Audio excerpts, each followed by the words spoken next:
9월 13일 말씀 묵상하겠습니다. 함께 기도하겠습니다. 하나님 감사합니다. 우리가 더 이상 육체의 욕심 그리고 우리 자신의 의를 의지하지 아니하고 예수 그리스도의 복음을 믿음으로 말미암아 우리 가운데 내주하시는 성령의 인도하심을 받게 하시니 감사합니다. 우리의 삶에서 사랑과 희락과 화평과 오래 참음과 자비와 양성과 충성과 온유와 절제와 같은 아름다운 성령의 열매를 맺는 자들 되게 하여 주시옵소서. 예수님 이름으로 기도했습니다. 아멘. 오늘의 말씀은 갈라디아서 6장 1절부터 10절까지의 말씀입니다. 말씀을 함께 살펴보시기 전에 개인적으로 말씀을 꼭 읽으시고 묵상하는 시간 가지시기 바랍니다. 6장 1절입니다.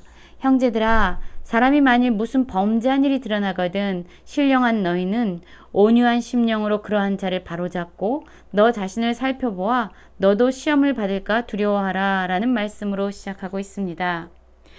어제의 말씀 갈라디아서 5장 16절부터 26절까지의 말씀을 보면은요, 두 부류의 사람으로 나눠지는 것을 우리는 알 수 있습니다. 한 부류는 성령을 따라 행하는 사람이 있고 또 다른 사람은 육체의 소욕을 따라 살아가는 사람이 있습니다.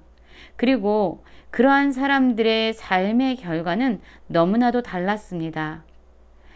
사람이 아무리 의로운 삶을 살려고 해도 하나님의 구원에 이르려고 노력해도 자기 힘과 노력을 의지하는 사람들은 결국 그들의 삶에서 음행과 더러운 것과 호색과 우상숭배와 주술과 원수 맺는 것과 분쟁과 시기와 분냄과 당짓는 것과 분열과 이단, 투기, 술 취함, 방탕함 그러한 삶의 열매들을 맺게 됩니다.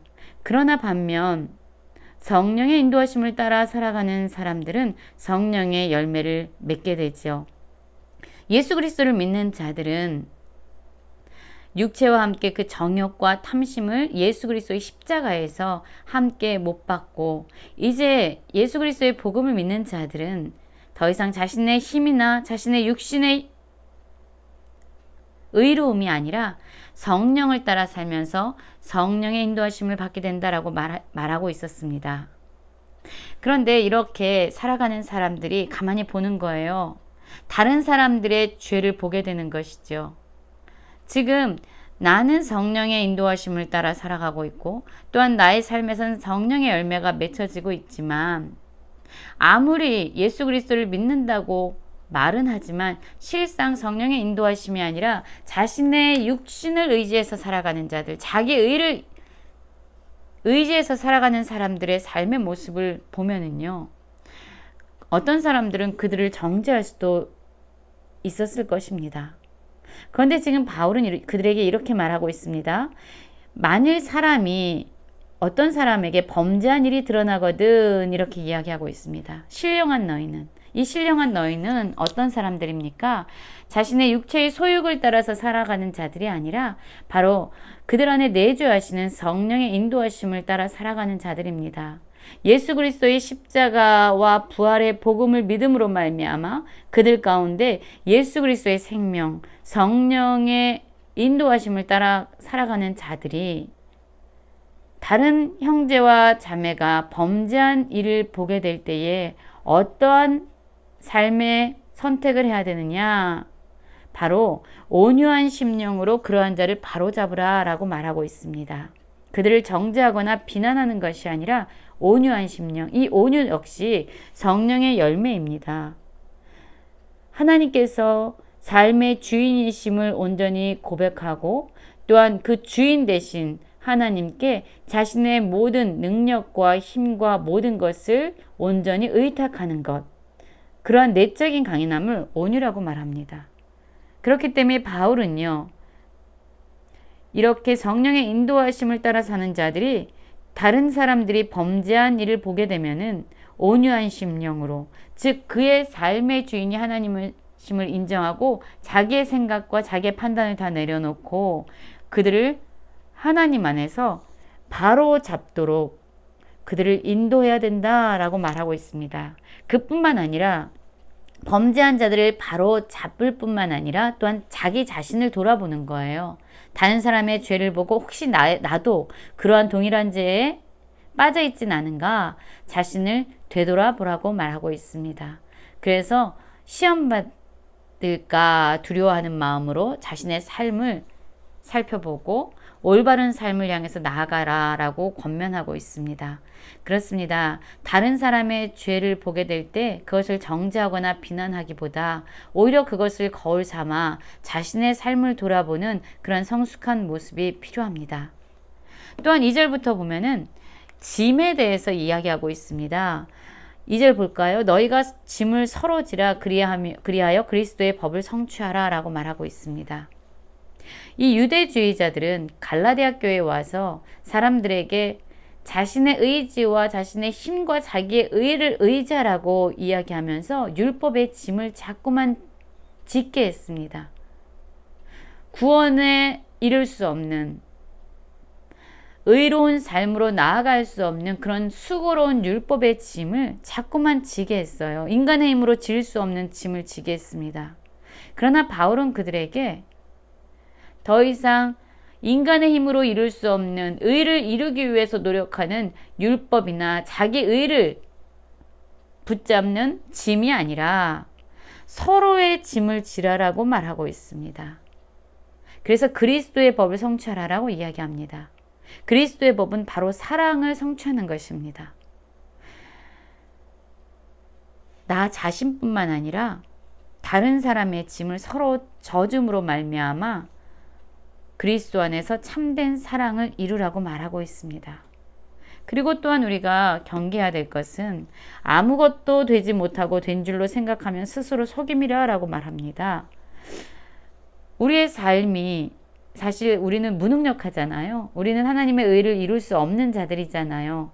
그럼에도 불구하고 내가 내 힘을 의지하고 내 능력을 의지하고 내 소유나 어떠한 내 지식을 의지해서 뭔가를 지금 자기가 의롭다고 생각한 일을 했다라고 생각해 보세요.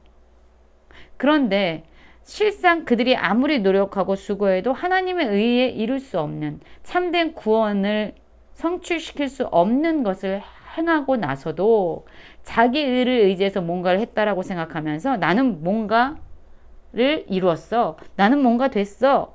라고 생각하는 것. 하나님의 관점에서 보면은 아무것도 되지 않았는데도 불구하고 스스로 속여서 스스로 생각에 뭔가 된 줄로 생각하는 자는 스스로 속이는 자다라고 말하고 있습니다.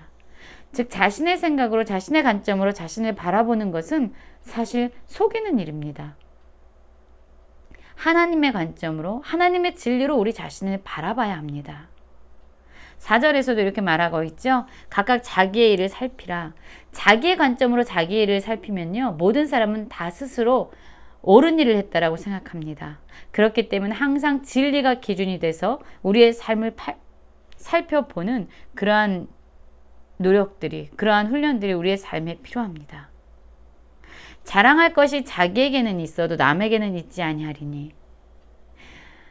이 자랑은요, 내가 다른 사람과 비교해서 더 나음을 자랑해서는 안 된다라는 것입니다. 자기 안에 있는 자랑은 무엇이냐면 어제보다 오늘 더 나아진, 어제보다 더 성숙해진, 성장해진 자신의 모습을 바라볼 뿐이지 우리의 자랑은 다른 사람들과 비교해서 스스로를 높이는 자랑이 되어서는 안 된다라고 말합니다. 왜냐하면 그러한 자랑은 반드시 교만함과 분열과 다툼을 가져오기 때문입니다. 5절에서 보면은요. 자기의 짐을 또한 질 것을 이야기합니다. 자기의 짐뿐만 아니라 서로의 짐을 져줌으로 말미암아 우리의 삶에 그리스도의 법, 참된 사랑이 이루어지게 하는 것이 바로 성령을 따라 살아가는 사람들의 모습이 될 것입니다. 6절에서 보면은요. 가르침을 받는 자는 말씀을 가르치는 자와 모든 좋은 것을 함께 하라. 지금 바울은 사실 갈라디아 교회 가운데 참된 진리를 전해 주었습니다. 참된 복음을 전해 주었습니다. 그럼에도 불구하고 갈라디아 교회 성도들은 바울을 믿지 못하고 온전히 신뢰하지 못하고 그가 전했던 복음을 지금 외면하는 위험 가운데 있습니다. 지금 바울은 그들에게 이야기합니다. 진정한 말씀, 진정한 진리를 가르치는 자와 좋은 것을 함께 하라 라고 말합니다. 이 가르치는 자와 가르침을 받는 자의 관계가 서로 신뢰와 어떤 우정과 사랑 안에 거할 때 비로소 그 말씀을 끝까지 붙잡고 나아갈 수 있는 동력이 되기 때문이죠. 바울은 다시 한번 이들에게 말합니다. 3절에서도 스스로 속인다라고 말하고 있는데요. 7절에서 보면 스스로 속이지 말라라고 이야기합니다. 하나님의 관점에서 보면 아무것도 이룬 것이 없는데 스스로 나는 뭔가를 이뤘어, 나는 뭔가 됐어 라고 생각하는 것은 사실 자기를 속이는 일뿐만 아니라 하나님을 업신여기는 일입니다. 우리가 무엇을 심든지 그대로 거두는 삶을 살아가고 있습니다. 이것이 바로 하나님께서 이 세상을 또한 운영하시는 원리십니다.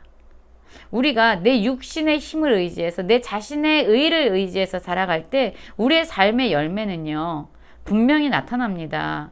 처음에는 뭐 좋은 것 같이 보여도 마침내 그들의 열매는요 시기나 분쟁이나 분냄이나 투기하는 것과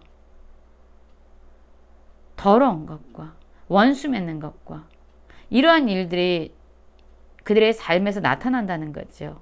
이것이 바로 육체를 위하여 심는 자들이 거두게 될 그런 썩어질 열매들입니다.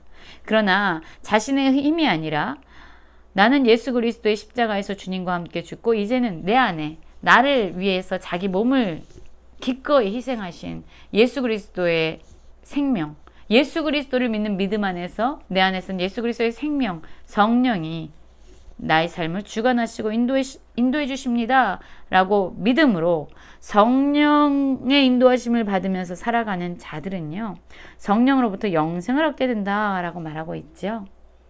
그리고 그들의 삶의 열매는 사랑과 희락과 화평과 오래 참음과 자비와 양성과 충성 그리고 온유와 절제와 같은 아름다운 열매로 나타나게 되죠.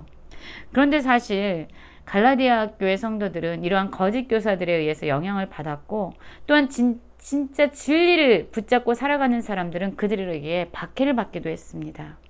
그래서 바울은 마지막으로 이렇게 이야기합니다. 우리가 선을 행하되 낙심하지 말지니 포기하지 아니하면 때가 이름에 거두리라. 낙심하지 말아라. 너의 상황이 어찌 되든 너의 환경이 어찌 되든 사람들이 너에게 어떻게 이야기하든 참된 그리스도의 복음을 붙잡고 선을 행하며 살아가라. 포기하지 말아라. 그러면 마침내 하나님이 정하신 그때에 참된 열매를 보게 될 것이다 라고 말합니다.